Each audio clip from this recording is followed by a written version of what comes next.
Visualization is one of the most overlooked things that I think that we have that's a free tool that we use every single day.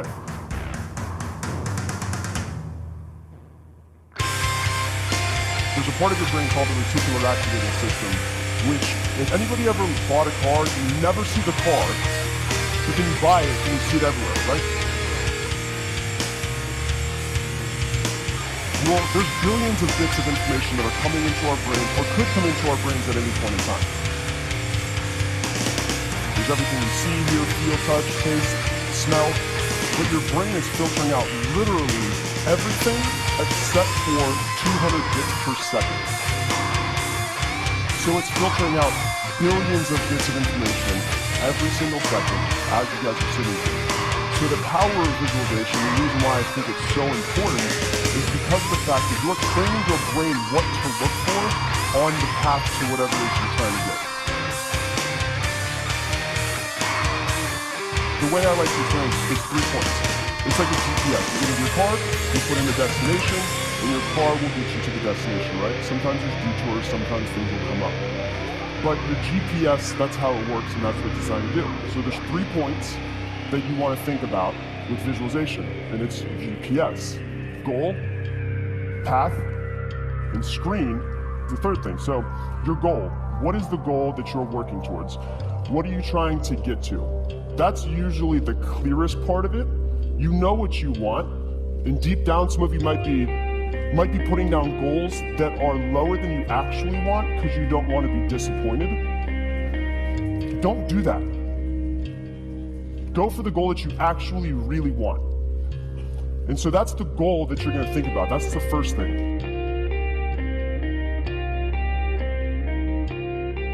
The path is the second part. That's the one that's a little bit fuzzy. When you get in your car, it might say you're going to go this way, but then you look and you realize there's a detour, there's a crash, I've got to go a different way. You hit the detour button. The path is a little bit different. And with the screen, the way you want to think of it is if a movie's playing. You want to see the movie of your future every single morning. And so when you know what your goal is, of what you want to do with your life, you have a rough idea of what the path is, then all you need to do is remind yourself of it every single morning and then see the movie, the screen, every single morning for 10 minutes. And it's that simple.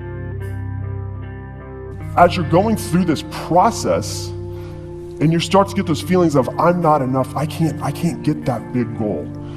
And you want to go a little bit lower. Don't allow yourself to go lower. Allow yourself to dream as big as you possibly can and think as big as you possibly can.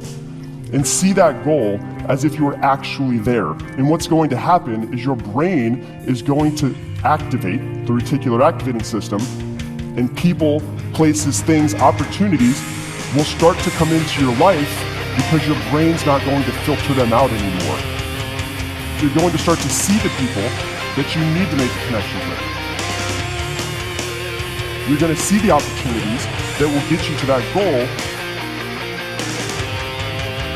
and your life will start to fall into place. And this is why people are so obsessed with the law of attraction. How does it work? It's no super crazy thing.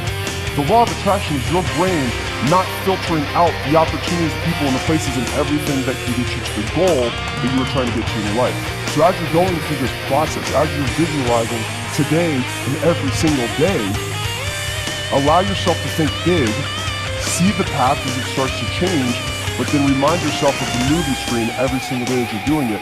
And if you do this every single day, you will notice the future that you dream, the big goals that seemed impossible, will just somehow start finding themselves, literally finding their way into your life.